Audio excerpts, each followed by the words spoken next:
Very beautiful winter morning. ஒரு அழகான குளிர்ச்சியான காலை நேரத்தில் தான் இந்த ஒரு வியூ வந்து எனக்கு கிடச்சிது. ரொம்ப பியூட்டிஃபுல்லாக இருந்துச்சு. ஸோ இன்றைக்கி நம்ம வீடியோவில் என்ன பார்க்க போகிறோன்னா, ஒரு போஸ்ட் போட்டிருந்தேன். உங்களுக்கு வந்து டீக்ளட்டரிங், ஆர்கனைசிங் பற்றி ஏதாவது கேள்விகள் இருந்தால் நீங்கள் சொல்லுங்கள், அதை பற்றி நம்ம ஆன்சர் பண்ணலாம் அப்படின்ட்டு. அந்த வகையில் சிலர் வந்து ரெஸ்பாண்ட் பண்ணியிருந்தீங்க. அந்த கேள்விகளுக்கு பதிலளிக்கிற மாதிரி இந்த ஒரு வீடியோவை நான் பண்ணியிருக்கேன். ஹோப் இது உங்களுக்கு யூஸ்ஃபுல்லாக இருக்கும் அப்படின்னு நினைக்கிறேன். ஃபஸ்ட்டு ஒரு சிஸ்டர் என்ன போட்டிருக்காங்க அப்படின்னா, இந்த வின்டர் சீசனில் நம்ம ஃபர்னிச்சர்லாம் ஃபங்கஸ் வருது, அதுக்கு என்ன பண்ணுறது அப்படின்னு சொல்லி கேட்டிருந்தாங்க. நீங்கள் பார்க்குற இந்த ஃபர்னிச்சர்லாம் பார்த்திங்கன்னா கிட்டத்தட்ட 20 இயர்ஸ்க்கு மேலே ஆகுது. நான் என்ன ரீசெண்டாக பண்ணேன் அப்படின்னா, எல்லா ஃபர்னிச்சர்லேயும் பெயிண்ட் அடித்தேன். அதுக்கப்புறம் பார்த்திங்கன்னா வார்னிஷ் அடித்தேன். இது வந்து நமக்கு ரொம்பலாம் செலவாகாது. நீங்கள் ஒரு ஒரு பாட்டில் வாங்கினாலே போதும்.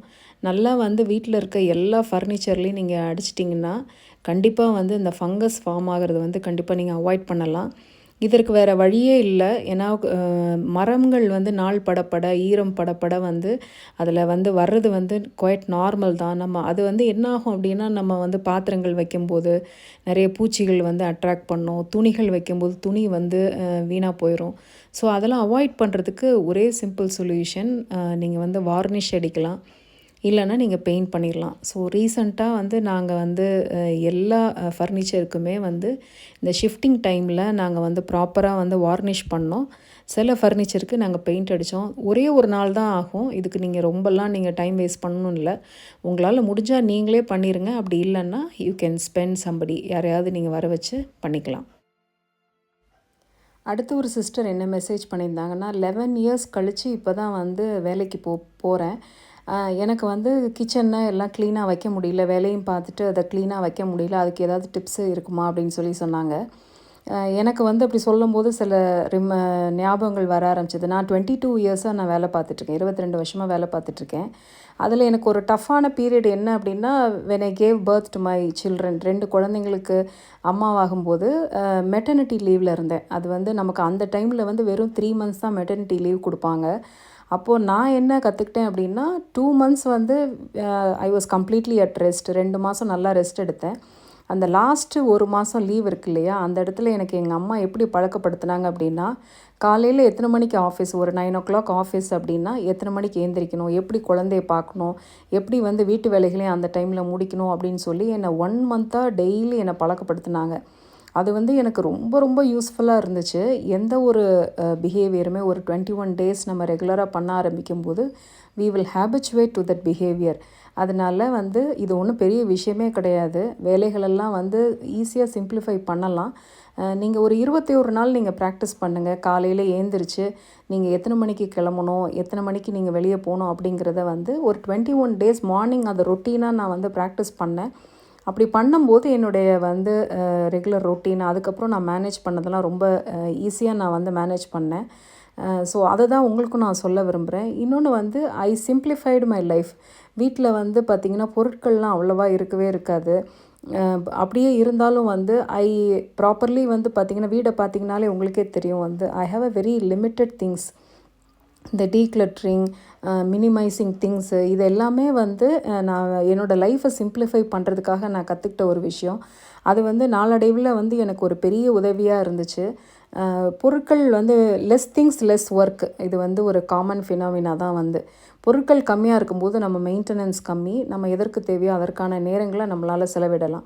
அது மட்டும் இல்லை, என்னுடைய ரொட்டீனை பற்றியும் நான் நிறைய டைம் ஷேர் பண்ணியிருக்கேன். நீங்கள் அடுத்த நாளைக்கு வேலைக்கு போகணுன்னா சில வேலைகளை நைட்டே நம்ம முடிச்சு வைக்கணும். லைக் இப்போ preparing the water bottles, filling the water bottle, சில school preparation for the kids, இதெல்லாமே நைட்டே பண்ணிடுவேன்.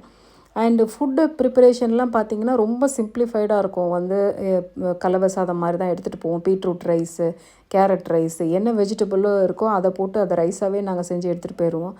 லக்கீலி இப்போது நான் கொஞ்சம் நாளாக வந்து பார்த்திங்கன்னா குழந்தைங்களுக்கு ஸ்கூலில் சாப்பாடு கொடுக்குறதுனால எனக்கும் என்னோடய ஹஸ்பண்டுக்கு தான் சாப்பாடு. ஸோ அதுக்கேற்ற மாதிரி வி சிம்ப்ளிஃபைட் அவர் லைஃப். அந்த மாதிரி நாங்கள் பண்ண ஆரம்பித்தோம். அப்புறம் வந்து பார்த்திங்கன்னா ரொம்ப பர்ஃபெக்ஷனாலாம் இருக்காது என் வீடு. இப்படி தான் வந்து குவைட் இப்படி தான் நீங்கள் நேச்சுரலாக பார்க்குற வீடு இப்படி தான் இருக்கும் எனக்கு. இதில் வந்து சில டைம் பாத்திரம் விளக்க எனக்கு நேரம் இருக்காது. அந்த டைமில் வந்து என்னால் முடிஞ்சால் விளக்குவேன், இல்லைன்னா நான் டிஷ்வாஷரில் போட்டுருவேன். ஸோ ரொம்ப சிம்ப்ளிஃபை பண்ணுறதுக்கு நான் பண்ண இன்னொரு விஷயம் என்ன அப்படின்னா, இன்வெஸ்ட் இன் அப்ளையன்சஸ். ஸோ இந்த மாதிரி அப்ளையன்சஸில் இன்வெஸ்ட் பண்ணும்போது நம்ம வேலைப்பளு குறையும். நம்ம ஃபேமிலி மெம்பர்ஸை இன்வால்வ் பண்ணும்போது உங்களால் குயிக்காக வந்து வேலைக்கும் போக முடியும். அட் த சேம் டைம் உங்களால் வீட்டையும் பார்த்துக்க முடியும். அடுத்து ஒரு சிஸ்டர் என்ன கேட்டிருக்காங்கன்னா, ஸ்மால் ஸ்பேஸை எப்படி ஆர்கனைஸ் பண்ணுறது அப்படின்னு கேட்டிருக்காங்க. இது வந்து ஒரு 10க்கு 10 ரூம் தான். இது என்னோடய டாட்டரோட ரூமு. ஒரு எக்ஸாம்பிளுக்காக காமிக்கிறேன். ஒரு ரூமுக்கு ஒரு ஸ்டடி ரூமு, ஒரு அடாலசன்ட் கிட்டுக்கு ரூமில் என்னென்ன தேவையோ அது எல்லாமே இந்த ரூமில் இருக்கும். ஒரு ஸ்டடி டேபிள் இருக்கும், ஒரு ஷெல்ஃப் வச்சுருக்கேன். அந்த ஷெல்ஃப்லாம் பார்த்திங்கன்னா என்கிட்ட இருந்த பழைய ஷெல்ஃபை வந்து ஓப்பன் ஷெல்ஃபு நான் கொஞ்சம் ஸ்கர்டன்ஸ் போட்டு கவர் பண்ணி வச்சுருக்கேன். ஸ்டடி டேபிள் இருக்கும், சேர்ஸ் இருக்கும், படுக்கிறதுக்கு கட்டில் இருக்குது. இதெல்லாம் வந்து ஒரு பேசிக் எசென்ஷியல் ஃபார் திஸ் ரூம்.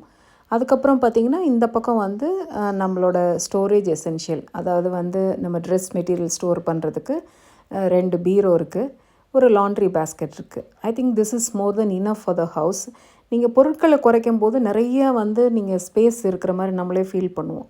நம்ம நிறைய பொருளை டம்ப் பண்ணும்போது தான் பார்த்திங்கன்னா நமக்கு வந்து ஸ்பேஸே இல்லாமல் நம்ம வீடு கிளட்டராக இருக்கும். வீடு கிளட்டராக இருக்கும்போது மைண்டும் கிளட்டராக இருக்கும். When you have a very limited things, எது தேவையோ அந்த பொருளை மட்டும் வைக்கும்போது கண்டிப்பாக ஸ்பேஷியஸாக இருக்கும். முடிந்த அளவுக்கு நீங்கள் வெர்டிக்கல் ஸ்பேஸை யூஸ் பண்ணுறீங்க அப்படின்னா இன்னும் உங்களுக்கு ஸ்பேஸ் அதிகமாக கிடைக்கும் ஸ்மால் ஸ்பேஸஸில். அடுத்த கேள்வி என்னென்னா, குழந்தைங்களோட டாய்ஸ், மெமரபிள் ஐட்டம்லாம் எப்படி வந்து டிஸ்கார்ட் பண்ணுறது, அது கொஞ்சம் கஷ்டமாக இருக்குது அப்படின்னு சொல்லியிருந்தாங்க. நீங்கள் பார்க்குற இந்த பெயிண்டிங் பார்த்திங்கன்னா கிட்டத்தட்ட வந்து என்னோடய காலேஜ் டைமில் 7 டேஸாக நான் பண்ண பெயிண்டிங். இது வந்து அவ்வளோ கஷ்டமான பெயிண்டிங். எம்போசிங், மெட்டல் எம்போசிங்னு சொல்லுவாங்க. இது வந்து உளியை வச்சு குத்தி குத்தி குத்தி நம்ம வந்து அதை எம்போஸ் பண்ணணும். இந்த பெயிண்டிங் ஒரு அலுமினியம் ஷீட்டில் பண்ணப்பட்ட பெயிண்டிங். இது வந்து நான் இவ்வளோ எக்ஸ்ப்ளனேஷன் சொன்னதுக்கப்புறம் தான் இதோட வேல்யூவே தெரியும். ஆனால் என்னோடய குழந்தைங்களுக்கோ யாருக்குமே தெரியாது கண்டிப்பாக இதோட வேல்யூ. அப்போது வந்து நம்ம இறந்ததுக்கப்புறம், நம்ம இல்லாததுக்கப்புறம் நம்ம வச்சுருக்க பொருளோட வேல்யூ யாருக்குமே தெரிய போகிறதில்ல. யாருமே அதை வேல்யூவும் பண்ண போகிறதில்ல.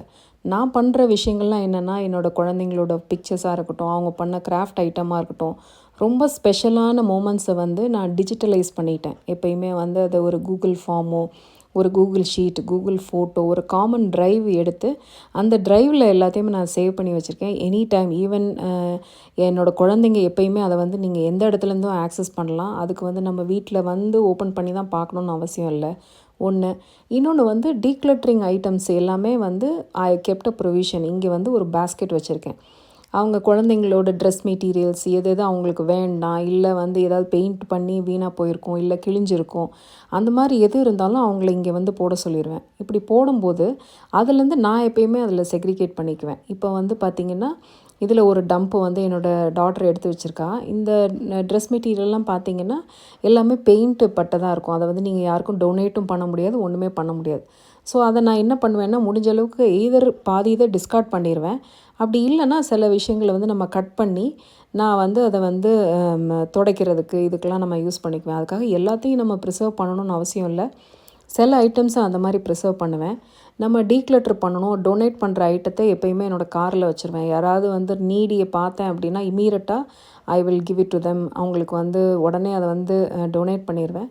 ஸோ நீங்கள் அந்த மாதிரி ட்ரை பண்ணலாம். எப்பயுமே வந்து மெமரபிள் ஐட்டம்ஸ் அப்படின்னு சொல்லி நம்மளை சில சென்டிமெண்டல் வேல்யூ இருக்கிற பொருளை வந்து என்றைக்குமே வச்சுக்கிறது வந்து it is ultimate creates lot of clutter. இந்த ஃப்ளவர் பார்த்திங்கன்னா என்னோடய டாட்டர் வந்து என்னோடய சின்ன டாட்டர் பண்ண flowers. So I kept it very happily. டெக்கரேஷனுக்காக நான் எல்லாமே வச்சுருக்கேன். சில ஐட்டம்ஸ்லாம் பார்த்திங்கன்னா it can be preserved for a long time. இதெல்லாம் ரீயூஸ் பண்ணலாம். இந்த மெட்டீரியல் எல்லாம் ஹேண்ட்மேட் ஐட்டம் தான். பட் வந்து we are reusing it again and again. ஒவ்வொரு வருஷமும் நாங்கள் ரீயூஸ் பண்ணுறோம். சம்டைம்ஸ் ரீயூஸ் பண்ண முடியாத ஐட்டமை நாங்கள் கண்டிப்பாக டிஸ்கார்ட் பண்ணிடுவோம். அடுத்து ஒருத்தவங்க வந்து ஃப்ரெஷ்ஷராக எப்படி டீக்ளட்டர் பண்ணுறது அப்படின்னு கேட்டிருக்காங்க. ஒரு எக்ஸாம்பிள், இப்போ ரீசெண்டாக நான் இந்த ஃப்ரிட்ஜ் வாங்கினேன். அப்போ அந்த பழைய ஃப்ரிட்ஜை நான் டிஸ்கார்ட் பண்ணணும்னு சொல்லி வெளியில் வச்சுருக்கேன். இமேஜின் இதே ஃப்ரிட்ஜை வீட்டுக்குள்ளே வச்சா என்னாகும்? It creates clutter.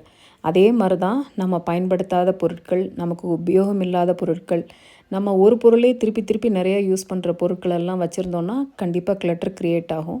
நீங்கள் அந்த கிளட்டரை கிளியர் பண்ணும்போது ஆட்டோமேட்டிக்காக உங்கள் வீட்டில் ஸ்பேஸ் கிடைக்கும், உங்கள் மைண்டும் ஃப்ரீ ஆகும், உங்கள் வேலைப்பளும் கண்டிப்பாக குறையும், உங்கள் ஃபேமிலியில் ஒரு ஹாப்பினஸ் இருக்கும்.